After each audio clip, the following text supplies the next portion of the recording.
What's going on, ladies? This is Vince with vshred, and in today's video I'm going to show you how to flatten your stomach. I'm going to show you 5 tummy toning exercises that you can do from home with using just your body weight.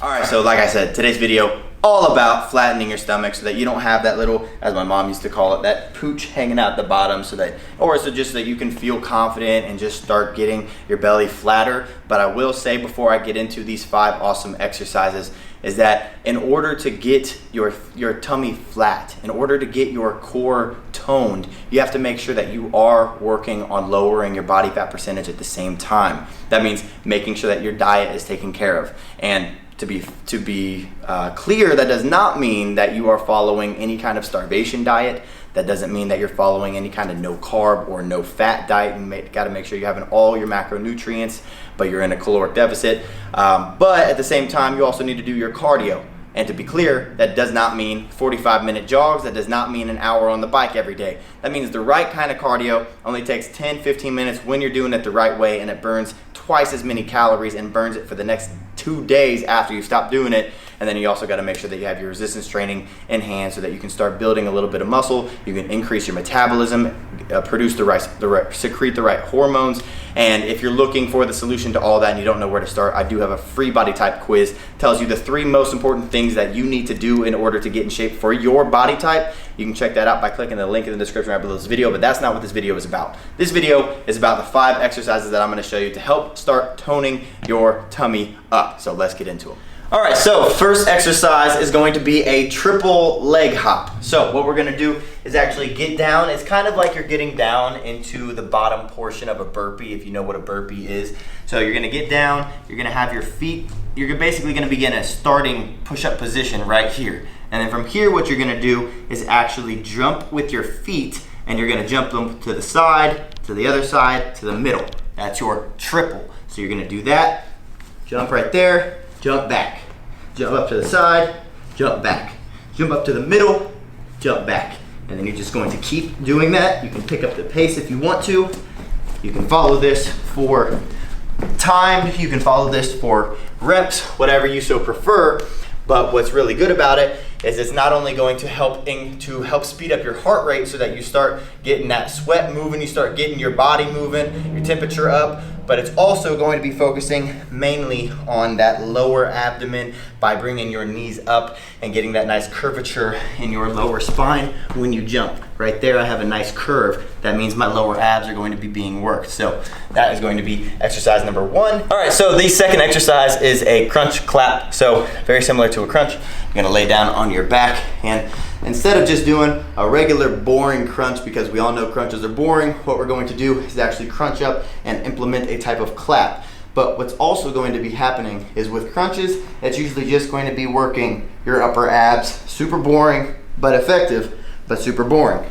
And also only working your upper abs. So with the crunch clap, we're actually going to be bringing a leg up, which is going to help start working those lower abs at the exact same time so that you can work your whole rectus abdominis, which is that 6-pack area that people talk about. So instead of just a regular crunch like that, you're actually going to be keeping one leg out straight. You're going to bring this leg up, you're going to clap. Bring it back down, clap, just like that. Clap, clap, making sure that you're bringing this knee up and you're also crunching your body up. You don't want to go down and just be clapping like this. You don't want to do that. And you also don't want to be crunching too much to where you're not really bringing your leg up, kind of just going like that. You want to make sure that you're meeting in the middle, clapping, clapping, just like that. So exercise number 2, crunch claps. Exercise number 3, going to be cross-legged leg lifts. So you're going to be laying back on your back, and first thing you're going to do is make sure that your leg is crossed just like this, just like you're sitting. And then what you're going to do is actually straighten out your leg here, and you're going to you can put your hands out to the side. You can put them under your lower back so that you don't end up hurting yourself or anything like that. But then from here, you're going to actually bring your left leg up, and you're going to bring it all the way up until your butt comes off the ground. So down, bring it up, just like that. Down, up, just like that, and you should feel a nice contraction down here in your lower abdomen, just like that. The main thing you're focusing on here is that your butt is coming off of the ground, just like that. And then you can switch, cross your leg, keeping that leg straight. You don't want to be bending it and kicking, causing momentum. Keep it straight all the way down, getting that lower butt off the ground. So that's how you do cross-legged leg lifts. The fourth exercise is going to be a mountain climber. Now, I'm pretty sure most of us know what a mountain climber is. It's just when you get down on the ground and you start doing like this, like you're basically climbing up a mountain, but you're on flat ground. Now, the issue with most mountain climbers is that we like to do them the lazy way naturally, because our bodies like to find the easiest way to do something. It's called the minimal effective dose, minimum effective dose.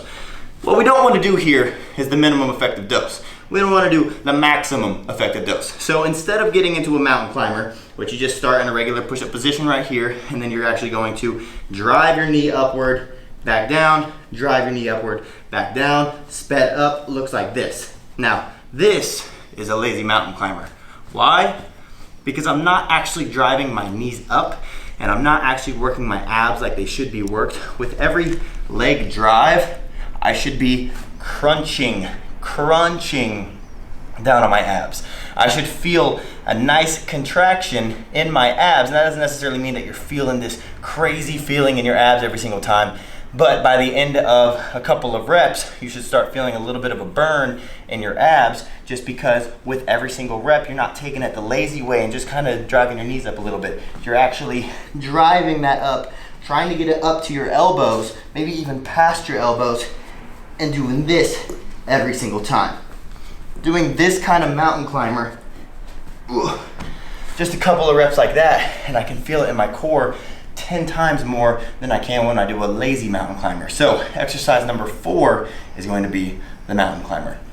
And exercise number 5 is going to be advanced planks. Now, if you are not necessarily ready for advanced planks, there's nothing wrong with that. So your exercise is just going to be a regular plank. So if you know what a regular plank is, it's when you get down on your elbows and on your feet, and my shoe is falling off, and you stay right here. And the whole emphasis here is that you are keeping your core tight, keeping your glutes tight, you're keeping your back straight, you're not letting it dip down like this, you're not sticking it up in the air. You're keeping it tight just like that, you're keeping your elbows under your shoulders. Now, an advanced plank, first off, we're gonna get up to our hands, just like that.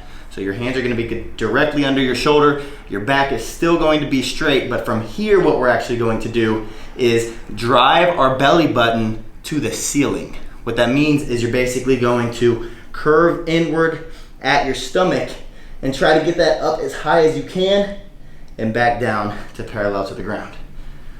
Up as high as you can, back down to a straight back. Up as high as you can, back down to a straight back. And if you're doing that the proper way, you should feel, like I said, a nice little burn going on in your abs. So exercise number 5 is going to be an advanced plank. All right, so there you have it, 5 exercises that you can use to help tone up your tummy, get that flat stomach. Like I said, make sure that you do have your diet, your cardio, your resistance training all figured out, and then start implementing those nice core strengthening exercises to help flatten that stomach. And if you need help doing that, I do have a free body type quiz. Like I said, it tells you everything that you need to do, the 3 most important things that you need to do for your individual body type, so that you can actually start seeing consistent results in the mirror without starving yourself, without living in the gym. You can even do it from the comfort of your own home if you want. So if you want to check that out, you can click the link in the description right below this video. Other than that, if you guys like this video, like these exercises, like this topic, want me to keep making more, make sure you're hitting that thumbs up button right below this video. That does not go unappreciated. It lets me know that you like this. And then also, if you have any comments, questions, or videos that you want me to make, leave them in the comment section. I'd love to hear your ladies' feedback. And then last but not least, make sure you are hitting that subscribe button and the little notification bell right next to the subscribe button. That way, you're not missing out when we post a new video. So thanks for watching, ladies, and I will see you in the next one.